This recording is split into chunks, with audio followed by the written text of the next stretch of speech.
Hello everyone, welcome to the lecture series of pattern classification.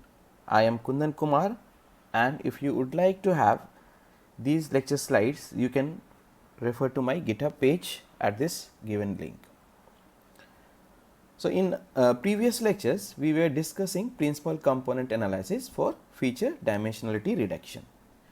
We saw that for a given set of feature vectors in d-dimensional feature space, we were looking for d-dimensional subspace where the reconstruction error of xi in the subspace is minimized.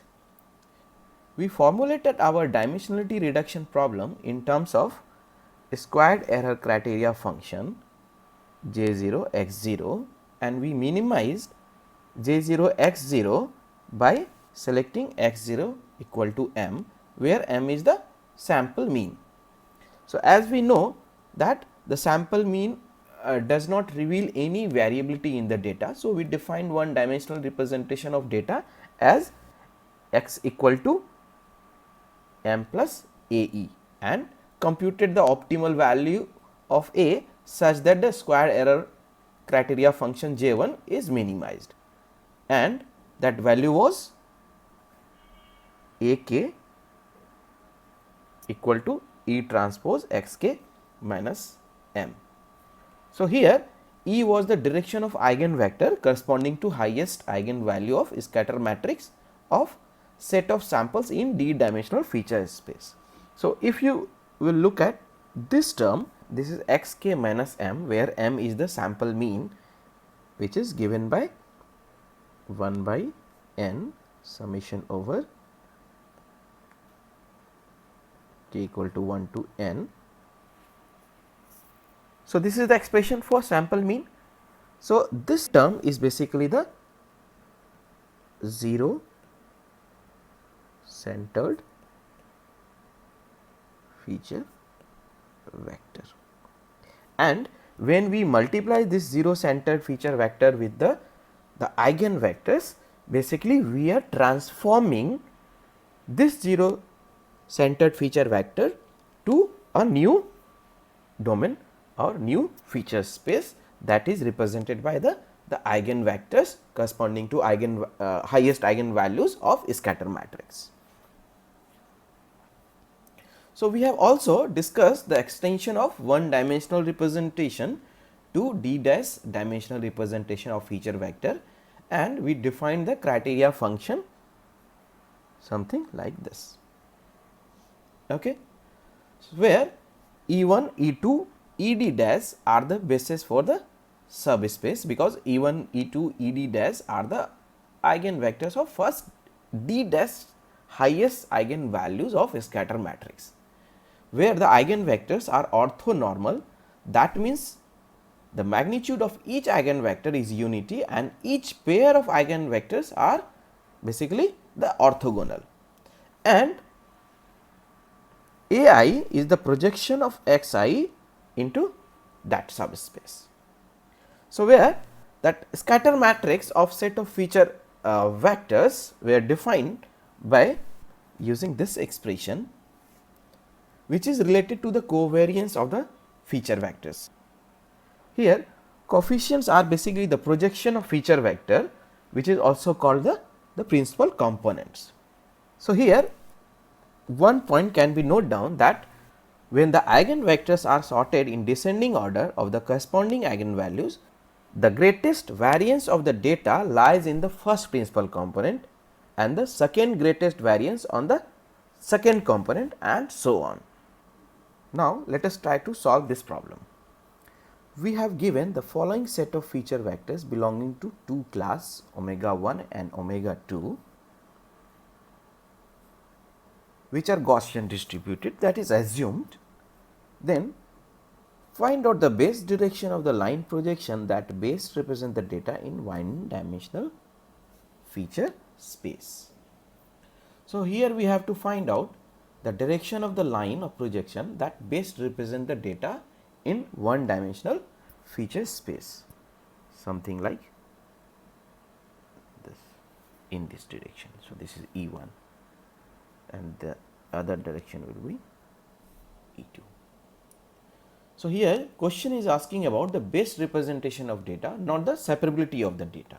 So here we need to apply principal component analysis, and we can omit the class label information. So here we will consider feature vectors without class label. So let us try to solve this problem. So we will have the set of feature vector as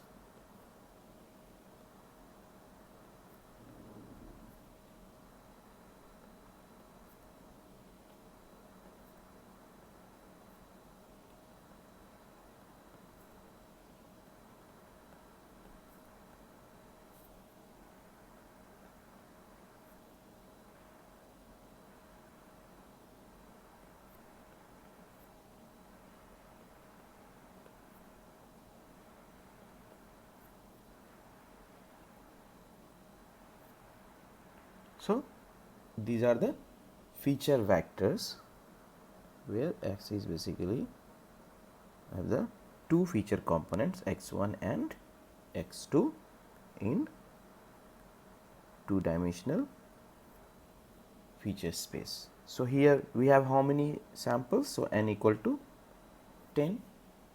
So now just try to analyze the data and plot in two dimensional feature space.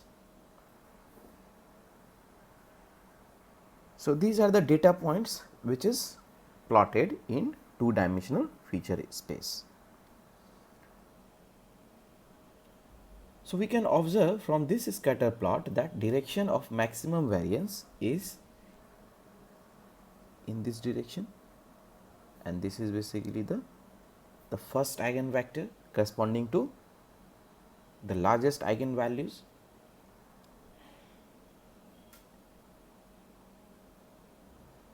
So that need to find, and so that this eigenvector we will find using the principal component analysis. So as we discussed that the E1 is the eigenvector corresponding to the largest eigenvalue of the scatter matrix. So as we know that S is our scatter matrix, which is given by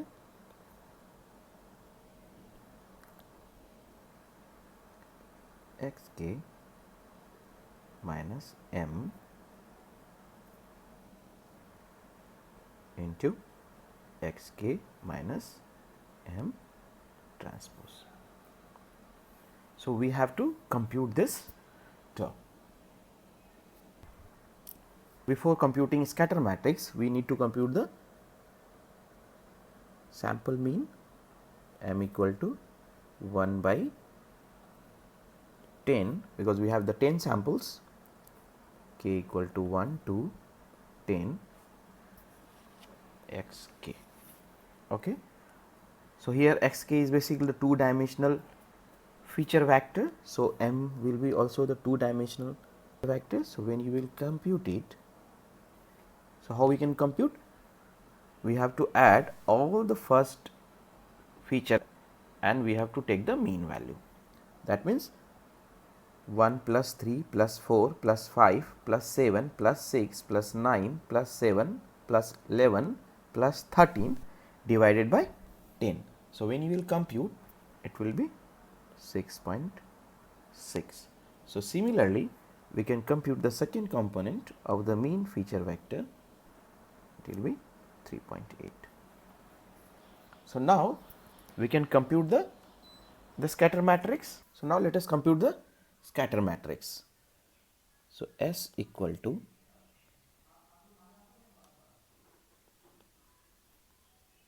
so it will be 10 samples. So k equal to 1 to 10 xk minus m transpose. So it will be 1 minus 6.6, 2 minus 3.8, 1 minus 6.6, because this term is the transpose of this term.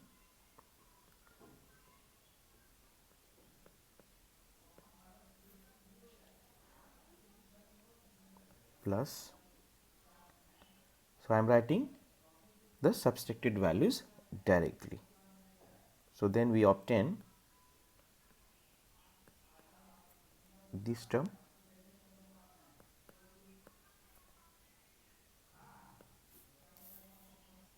So you can solve this term.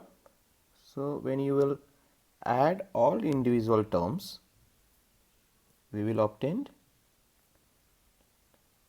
120.4, 26.2, 26.2,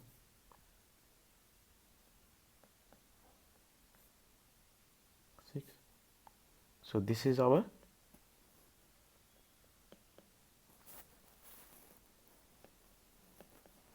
scatter matrix, and this is real and symmetric. So when we compute the eigenvalues and eigenvectors of this scatter matrix, then we will have the orthogonal eigenvectors.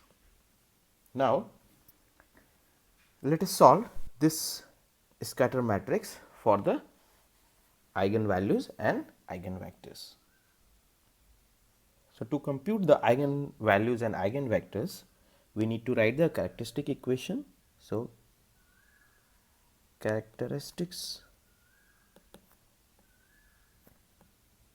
equation can be written as S minus lambda I, the determinant equal to 0. So we can put here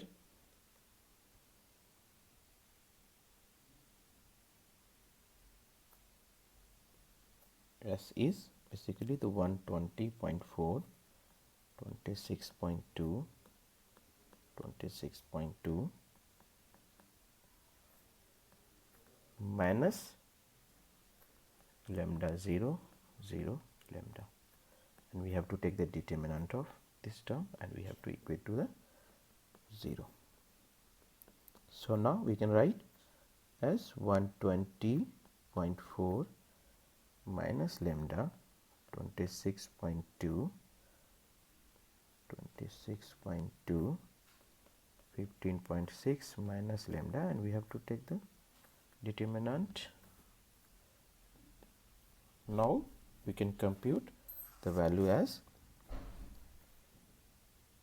so we can write 120.4 minus lambda into 15.6 minus lambda minus 26.2 square equal to 0. So now we can solve it. So it will be 120.4 into 15.6 minus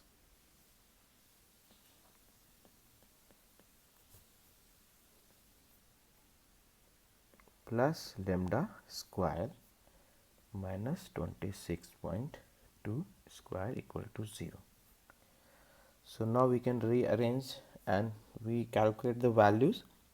So finally we have the quadratic equation as lambda square minus 136 lambda plus 1191.8 equal to 0. So we can solve this quadratic equation. So when you will solve this quadratic equation, you will find the two eigenvalues as lambda 1 equal to 5. So lambda 1 equal to 126.58 and the other eigenvalue 9.415. Now we can find the corresponding eigenvector. We know that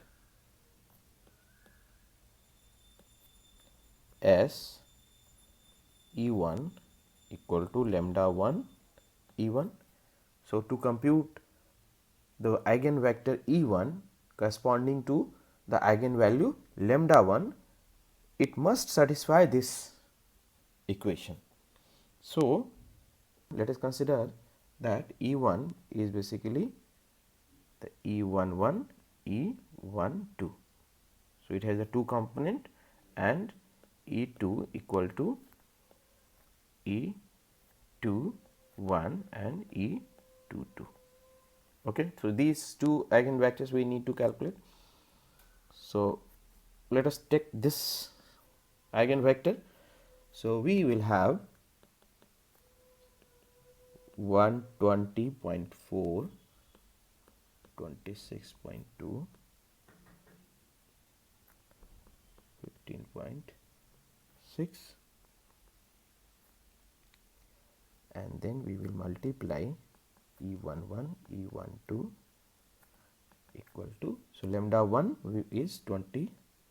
So, lambda here lambda 1 is 126.58 and then E11, E12, then we can solve it. It will be 120.4 E11 plus 126.2 E12, 26.2 E11 plus 15.6 E12, and you have to, and we have to equate this with 126.58 E11, 126.58 E12. Okay. Now, put E11 equal to 1 and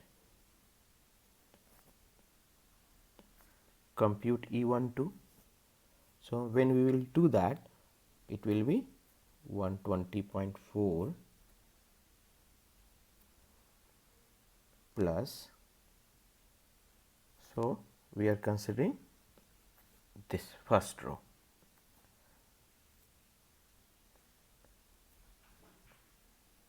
E12 equal to 126.58. So, when you will solve this, then E12 will be 0.23. That means E1 equal to E11, E12, and the values are basically 1, 0.23. So, here you can see that E is basically not a unit vector. So, we have to make it unit vector. So, how we can make it unit vector? Just we have to compute the magnitude of this vector and we will divide to each element. We will make the unit vector. So, how we can make the unit vector? 1 divided by the magnitude of this vector.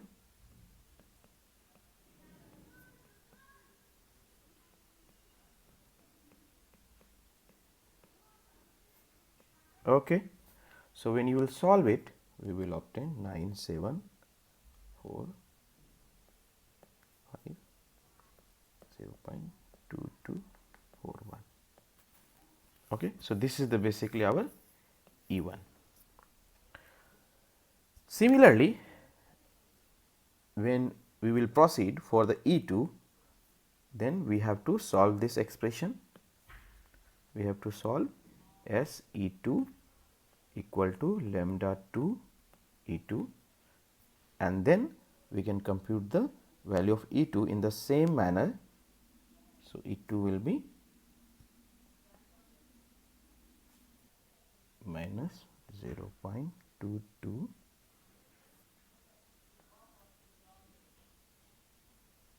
0.97. So, when you will calculate, maybe these decimal places it may vary, but you will approximately you will obtain these two eigenvectors. So, this is the basically the direction of the first eigenvector corresponding to the highest eigenvalues. So, this is the direction where we can project our data so that we will get the maximum variation in the data. Okay. So, this is the solution. This is the solution of our given problem. Now, just we can analyze this problem as that how we can compute the principal components. What is principal components? So, basically A1 is 0.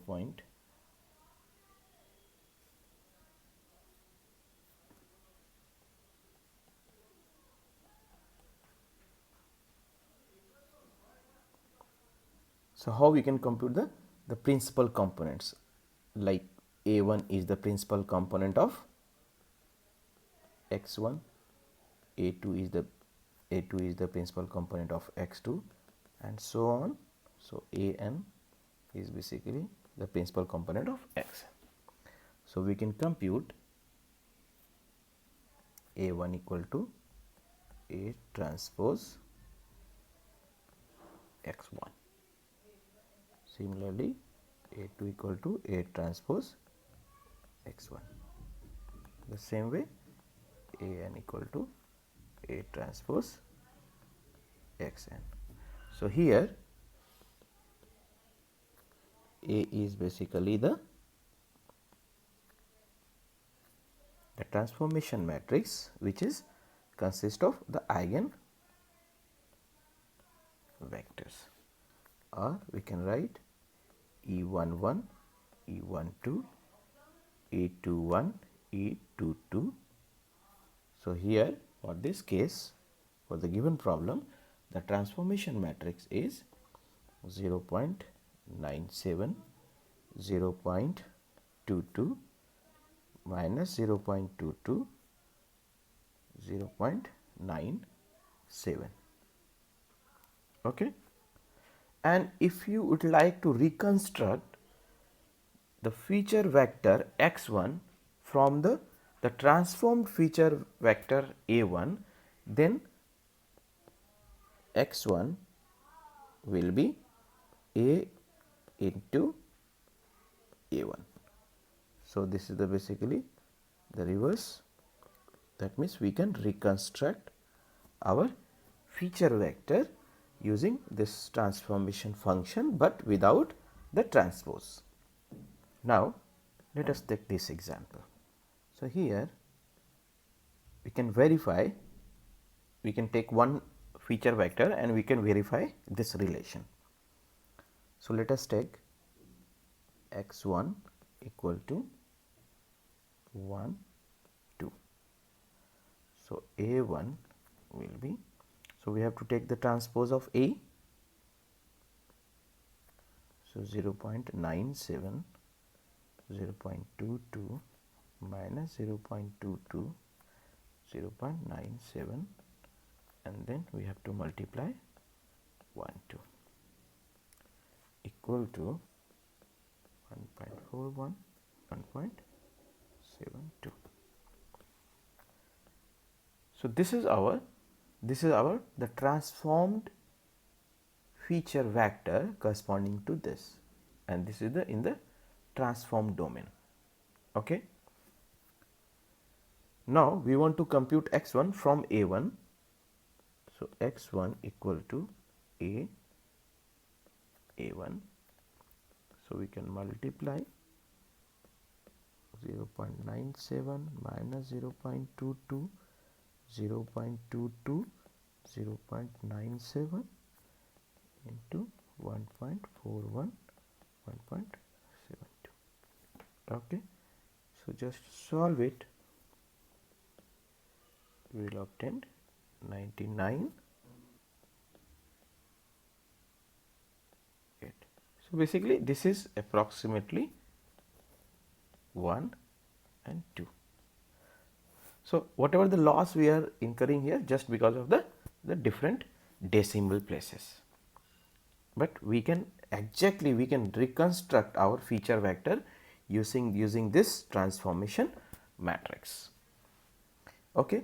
So, in the same way we can transform our two-dimensional feature vector on one-dimensional feature vector. So, how we can do that? In the same way, but here our transformation matrix will be only E1.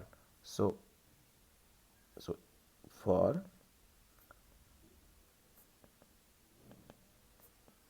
one-dimensional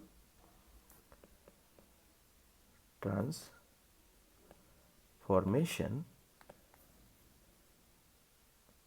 A1 equal to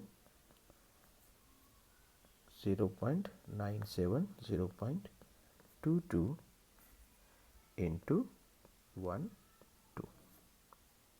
Okay. So, we can compute this term, it will give you 1.41. So, again we can reconstruct x1 using this term, but this time we cannot reconstruct the exact value using only the one dimensional representation. So, whatever we will represent and whatever the reconstruction will be done, so that will be basically in the least square sense. So, let us see this iris data set representation. So, here the iris data set is basically very famous data set and used for the data analysis problems like classification, feature reduction and many more. So, this data set we can collect from the UCI machine learning repository at this given link, and this iris data set contains the measurement of 150 iris flower from the 3 different species, and these 3 species are basically the Iris setosa, versicolor, Virginia, and from each species that we can call it the class, we have the 50 number of samples. So, we have total 150 samples and from each class we have 50 samples. So, what are the features that is considered to prepare the iris data set? That is basically the sepal length, sepal width, petal length and petal width. So, from this image it will be very clear. So, this is basically the sepal and this is the basically sepal length, this is the width, this is the petal length and this is the petal width. Okay. So, in this way we have the iris data set of the dimension 150 samples and each sample having the 4-dimensional feature vector. So, iris data set having the dimensionality of 150 cross 4, and also the one dimension is given for the class label. So, we have the class labels as well. Okay.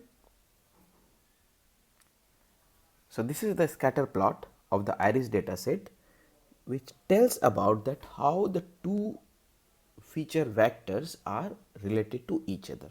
Like if you will consider the first block, so this is the basically the sepal length versus sepal length. That means we are talking about the first feature column and there we compute the histogram of the first column.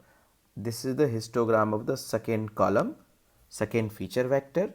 This is the histogram of the third feature vector and this is the histogram of fourth feature vector. So, if we try to find the scatter plot between the first feature and the second feature vector, then this is the basically the scatter plot between the first feature vector and the second feature vector. Basically here we are visualizing the feature in 2-dimensional feature space. So, if we consider first feature vector and the second feature vector, then this is the scatter plot of the first and second feature vector. Similarly, this is the basically the third feature vector and fourth feature vector. So, this is the third and fourth feature vector, the scatter plot of the third and fourth feature vector. So, in this way we can analyze that which feature having what relation with the other features. Okay. So this is just for visualization, that means how one feature vector is related with another feature vector. But we can use the PCA to reduce the dimensionality of the feature vector. So in iris dataset we have the 4-dimensional features, so we can reduce it to 2-dimension or 3-dimension so that we can visualize the feature vector. So we can apply here, this is the basically the iris dataset in 2-dimensional feature space after applying principal component analysis. So on the x-axis basically the first eigenvector, and on the second axis this is the second eigenvector. So this is the direction of the two principal directions. So how the feature vectors are separable. So basically the main idea of the PCA is that we are trying to uncorrelate the feature vector. Okay, and this is the 3-dimensional representation of the 4-dimensional feature vectors, and that we obtain using the PCA. Thank you for watching. If you have any doubt, please ask in the comment section. Thank you.